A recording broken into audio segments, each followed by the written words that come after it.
मित्रांनो, नुकतंच सरसंघ प्रमुख मोहन भागवत यांनी विवादित बयान दिलेलं आहे, विवादित वक्तव्य केलेलं आहे. मित्रांनो, ते आता संभ्रमित झालेत का असं समजायला लागेल. ते आता संभ्रमित झालेत का असं समजावे लागेल. कारण जे काय त्यांनी वक्तव्य दिलंय ते वक्तव्य ऐकल्यानंतर मोहन भागवत हे बरळतायत असं वाटायला लागलं. प्रत्येक मस्जिदीखाली शिवमंदिर शोधायची आवश्यकता नाही, शिवलिंग शोधायची आवश्यकता नाही, असं त्यांनी एक विवादित वक्तव्य केलं होतं. ह्याला जर कारण जबाबदार हिंदू असेल तर भारताचे दोन शकलं का पडलीत ह्याचंही उत्तर द्यावं. हा मोहन भागवत यांनी याचंही उत्तर द्यावं. का शकलं पडली, का तुकडे झालेत, का एक इस्लामिक राष्ट्र म्हणून मागणी केली गेली. मित्रांनो, माझे व्हिडिओ पाहताय तुम्ही, त्यावर लाईकसुद्धा करा, सबस्क्राईब करा, व्हिडिओ शेअर करा आणि आपले विचार कमेंट बॉक्समध्ये मांडा. म्हणजे आपले चर्चा पूर्ण होईल आणि या चर्चेतून काहीतरी निष्पन्न होईल. हीच एक विनंती आहे.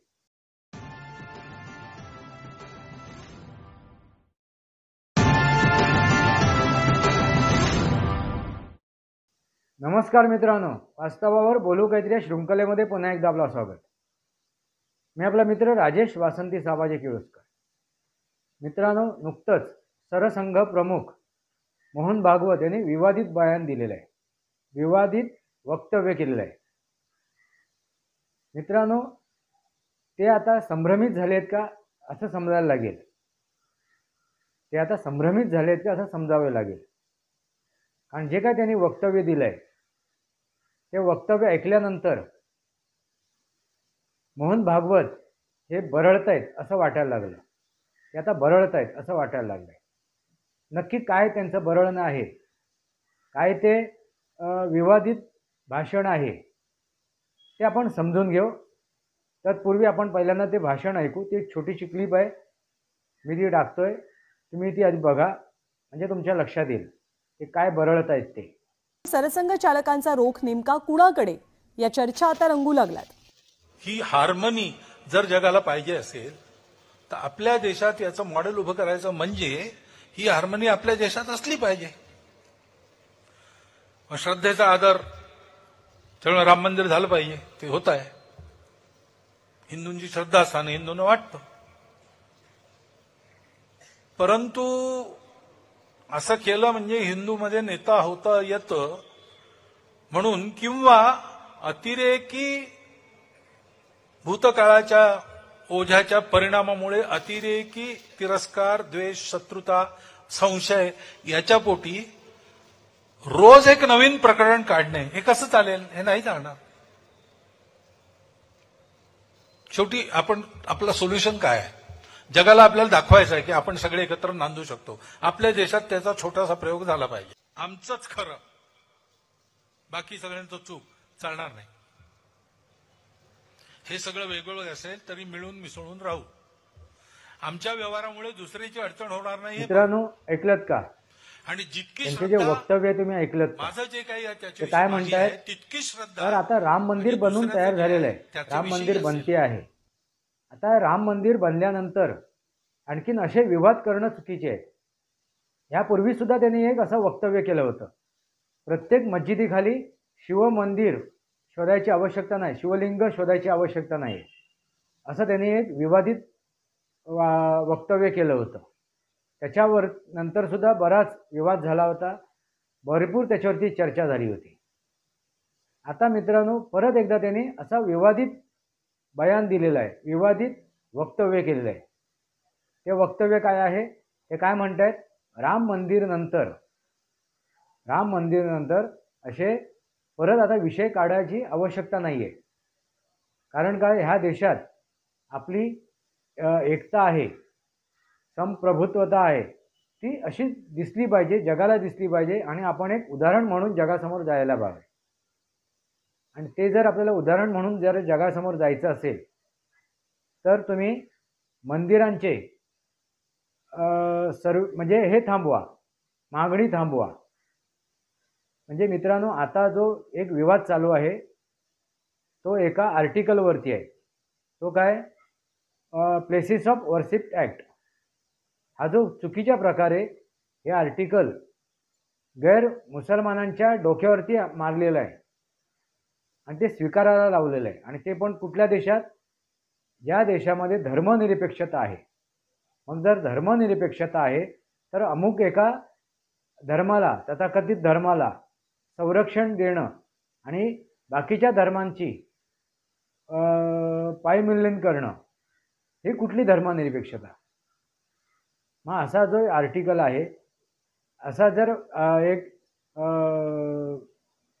विवादित एक अध्यादेश आहे तर तो चुकीचा आहे, आणि त्याच्या विरोधात आता कोर्टामध्ये, न्यायालयामध्ये काय चाललं आहे, मागणी करण्यात आलेली आहे की हे जे विवादित हे जे अध्यादेश आहे तो निरस्त व्हावा म्हणून. आणि त्याबरोबर अनेक ठिकाणी सर्वे केला जातोय. तो सर्वे कोणत्या संदर्भात आहे, तर मंदिरं इथे होतीत का, यापूर्वी ह्याचं मंदिर, या जागी मंदिर होतेच आणि या मंदिरांचा विध्वंस झालेला आहे मोगलकालीन, ती मंदिरं परत मिळावीत, हिंदूंना त्या मंदिरात परत प्रवेश मिळावा, अशी मागणी केली जाते. आणि संभलमध्ये त्यानुसार एक सर्वे आला होता, पण त्या सर्वेच्या विरोधात तिथल्या स्थानिक मुसलमानांनी जो का दंगा केला, दंगल पेटवली, त्याच्यानंतर आता तिथे प्रशासन जे कामाला लागलं आहे आणि त्या प्रशासनाच्या कामामध्ये ते काय मोहीम सुरू केलेली आहे, त्या मोहिमेमध्ये आता अनेक मंदिर समोर येत आहेत, अनेक मंदिर समोर येत आहेत, अनेक मंदिरांचं ते धर्मस्थळ समोर येते. आणि असं असताना हे मोहन भागवत असं विवादित वक्तव्य करत आहेत. याला काय अर्थ आहे मित्रांनो?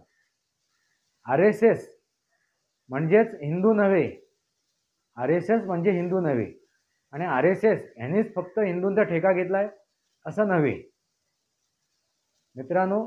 जर हा तुम्ही एवढं जर पोट तिडकीने सांगताय, जर आपल्या देशात संप्रभुत्वता असावी, एक स्तरीय असावं, मग 500 वर्ष का लागलीत? माझा प्रश्न आहे या मोहन भागवतांना.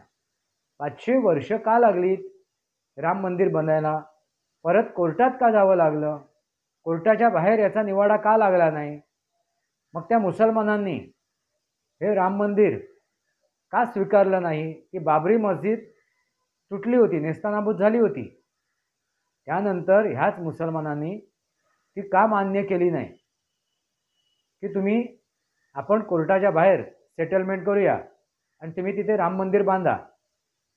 मित्रांनो, त्यावेळेला 3 स्थळं मागितली होती. एक काशी विश्वेश्वराचं, दुसरं कृष्णाचं मंदिर. म्हणजे तुम्ही विचार करा, राम मंदिर, शंकराचं मंदिर आणि कृष्णाचं मंदिर, अशा 3 मंदिरांची मागणी केली होती. मग ती जर मागणी त्यावेळी पूर्ण झाली असती तर गेली 70 वर्ष भारत स्वतंत्र झाल्यानंतर हे विवाद राहिले नसते, हे प्रश्न उपस्थित राहिले नसते.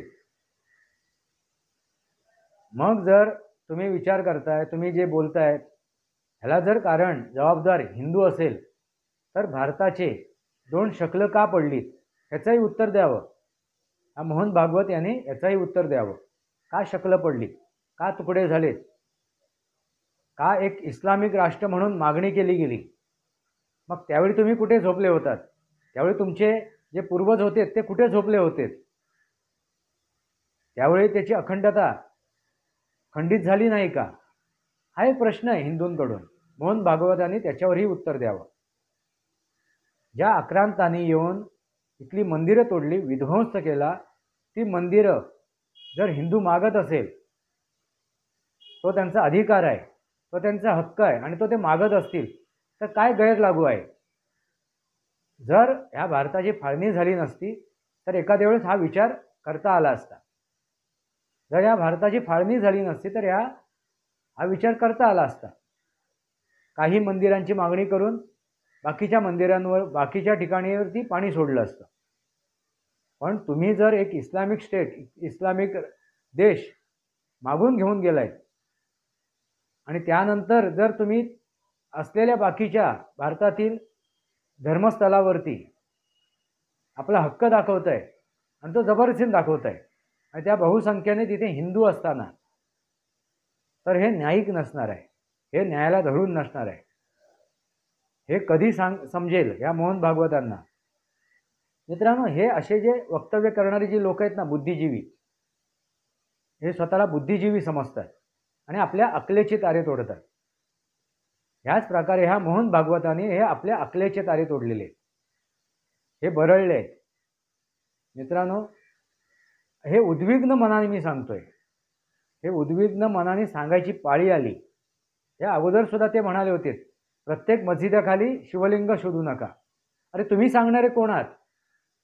तुम्ही म्हणजे हिंदू नाही आहे, तुम्ही म्हणजे सनातन नाही आहे. मी परत एकदा त्याचा उल्लेख करतोय.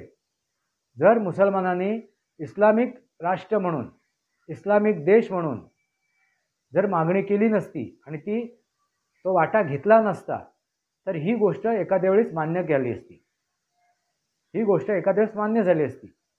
पण तुम्ही इस्लामिक तुकडा घेतला, एक भारताचे तुकडे पाडले, शकलं पाडलीत.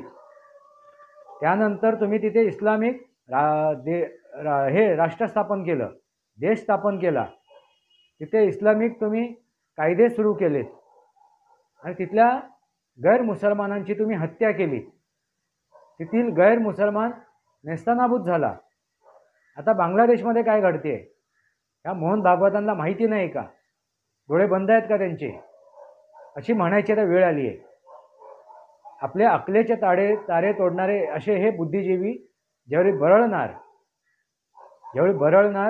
त्यावेळी अशा प्रश्न उपस्थित होणार. आणि जे काय आहेत आता भारत विरोधी शक्ती, भारत विरोधी ताकदा, या ताकदी आहेत, शक्ती आहेत, त्यांना आणखीन एक जोम मिळणार. मित्रांनो, योगी आदित्यनाथ हे कायद्याच्या चौकटीत बसून काहीतरी करतायत. नरेंद्र मोदीजी कायद्याच्या चौकटीत बसून काहीतरी करतायत. त्यांना नरेंद्र मोदीजी यांना रोखायचं आहे का? त्यांना योगी आदित्यनाथ यांना रोखायचं आहे का? ते आपल्यापेक्षा डोईजड होत आहेत आणि आपलं महत्त्व कमी होते असं दिसून येते का त्यांना? असंच म्हणावं लागेल. कारण भारतीय जनता पार्टी हा जी संघटना आहे ह्याला जन्म घालणारा RSS आहे. मग त्या बापाला पोरगा जर मोठा झालेला असेल तर त्याला बघवत नाही आहे का, असा माझा एक प्रश्न आहे. पोरगा मोठा झालाय, मूल मोठं झालंय आणि तो दैदिप्यमान कर्तृत्व करतोय, हे कर्तृत्व ह्या बापाला बघवत नाही आहे का, असं म्हणावं लागेल. या RSSच्या जे काय नेते आहेत त्यांना ते बघवत नाही आहेत का? त्यामुळे हे असे बरळणारे अविवेकी वक्तव्य द्यायला लागले आहेत. मित्रांनो, नरेंद्र मोदीजींना ते उद्देशून म्हणतायत का राम मंदिर बनवलं आणि राम मंदिरचा सर्व श्रेय आपण घेतोय, आपण राम मंदिरसाठी काय केलंय ह्याची भाषा करतायत आणि आपण नेते म्हणून गाजवतोय, मिरवतोय, हे तुमचं म्हणणं आहे का? हां, माझं म्हणणं असं आहे की हां, नरेंद्र मोदीजी हे मिरवत आहेत. राम मंदिर त्यांनी अस्तित्वात आणलं आणि RSSमुळे नाही आलेलं आहे. जर RSSमुळे जर आलं असतं तर ह्यापूर्वी आलं असतं, मग कुठल्याही राजकीय परिस्थितीत आलं असतं, कुठल्याही राजकीय अवस्थेत आलं असतं. मग तिथे त्या वेळेला कुठलंही सरकार असतं, कोणाचंही सरकार असतं, काँग्रेसचा असतो किंवा आणखीन भाजपी सरकार असो, त्या सरकारच्या काळात सुद्धा आलं असतं. जर ते RSSनी बनवलं असेल, जर RSS त्याची क्रेडिट घेत असेल, श्रेय RSSला हवं असेल, तर मी असं सरळ म्हणेन, माझ्या म्हणण्याप्रमाणे हे जे मंदिर बनलं आहे 370 कलम जे नेस्तनाबूत केलं गेलं आहे किंवा आता आणखीन काय ज्या गोष्टी घडणार आहेत त्याला सर्वस्वी जबाबदार आणि सर्वस्वी कारण हे फक्त आणि फक्त नरेंद्र मोदी आहेत. UPमध्ये जे काय बदल येत आहेत, घडत आहेत, त्याचे सर्वस्वी श्रेय हे योगी आदित्यनाथ यांनाच आहे. तर आपला मोठेपणा कुठेही गाजवायला जाऊ नका, असा माझा थेट सवाल आहे. असा माझा थेट त्यांना एक मार्गदर्शन आहे मोहन भागवत यांना, की खूप झालं, आपलं वय झालं आहे, आपल्याला वयाला शोभेल असं वक्तव्य करा. कारण तुम्ही बुद्धिवान आहात, बुद्धिजीवी आहात, पण बुद्धिभ्रष्ट नाही आहात. पण ह्या बुद्धिभ्रष्टासारखे वक्तव्य करून तुम्ही समाजामध्ये दुही निर्माण करू नका आणि माकडाच्या हातात कोलीत देऊ नका. मी असं का म्हणतोय? कारण काश्मीरमध्ये ज्यावेळी तो नरसंहार झाला त्यावेळी मोहन भागवत कुठल्या बिळात लपले होते, असंच आज म्हणावं लागेल. मोहन भागवत कुठल्या बिळात लपले होते? आजही ते काश्मीरी हिंदू कुठे आहेत?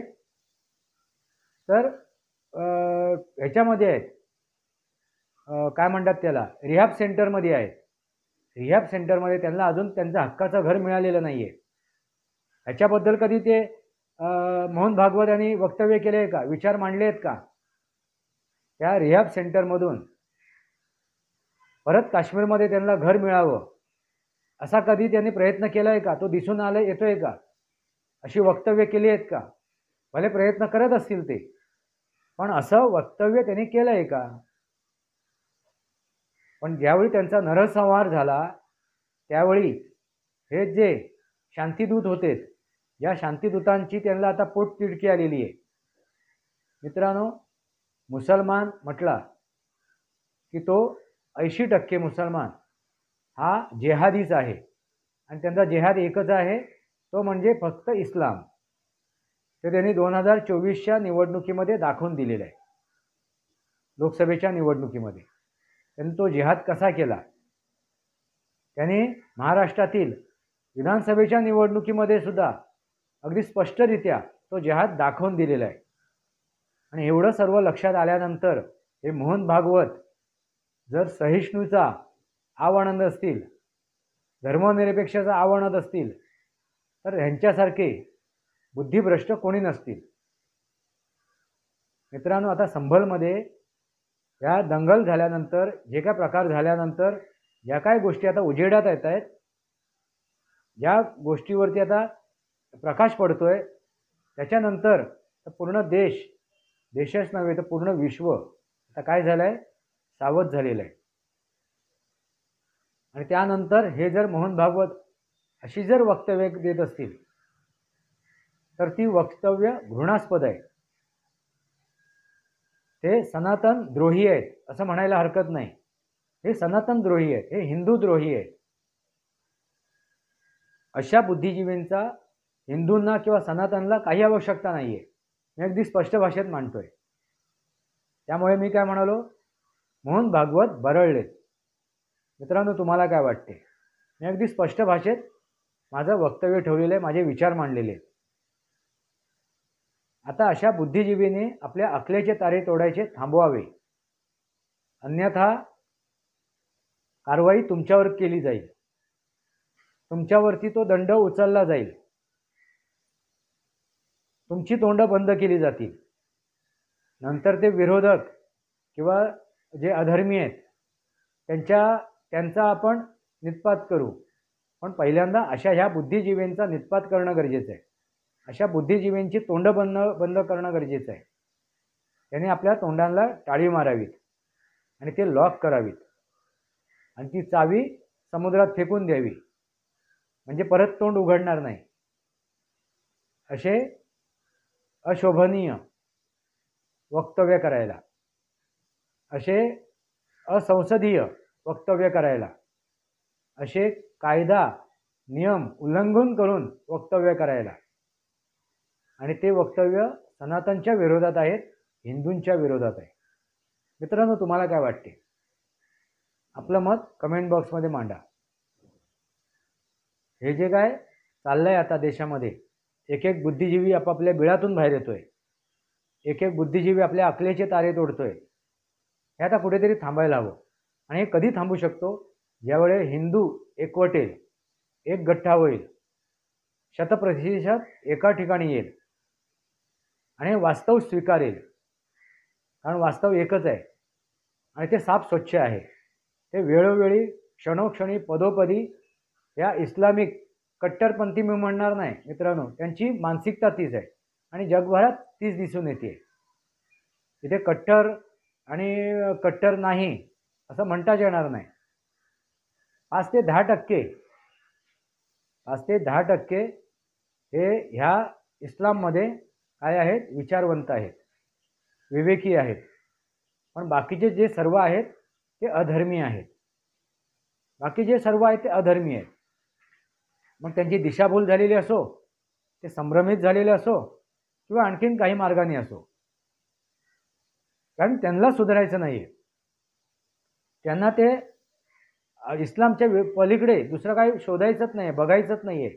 डोळे झाकच करून घ्यायची आहे, डोळे बंदच करून घ्यायचे आहे. मित्रांनो, झोपेचा ढोंग केलेला असेल ना, त्यालासुद्धा तुम्ही उठवू शकता. झोपेचा ढोंग केलेला असेल तर, कारण एक लाथ घातली तर उठणार. पण एखादा मुर्दा असेल, मेलेला असेल, मृत असेल, त्याला तुम्ही कितीही लाथा घाला, धरून आपटा धोपटा काही करा, तो उठणार नाही, कारण तो मुर्दा आहे. आणि असे हे मुर्दाड जे आहेत ना बुद्धिजीवी, असे जे मुर्दाड बुद्धिजीवी आहेत ते आपले अकलेचे तारे तोडणारच. मग अशा मुर्दाड, अशा मृत बुद्धिजीवींना त्यांची जागा दाखवणं गरजेचं आहे. बस झालं आता मोहन भागवत. तुम्ही आता काय करा, निवृत्ती घ्या, RSS मधून निवृत्ती घ्या. कारण त्या संघटनेचा जो बोलबाला आहे त्याच्यावर सुद्धा तुम्ही काळिंबा भासताय.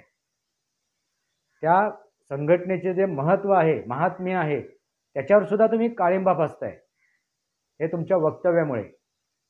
आता कुठेतरी थांबा, निवृत्ती घ्या, असंच म्हणावं लागेल. मित्रांनो, तुम्हाला काय वाटते? वास्तवावर बोलू काहीतरी या शृंखलेला सबस्क्राईब करा, बेल आयकॉन दाबा. माझे विचार पडत असेल लाईक करा, आपले विचार कमेंट बॉक्समध्ये लिहा. तुर्तास इतकंच. भारत माता की जय, वंदे मातरम. जय भारत, जय महाराष्ट्र, जय सनातन.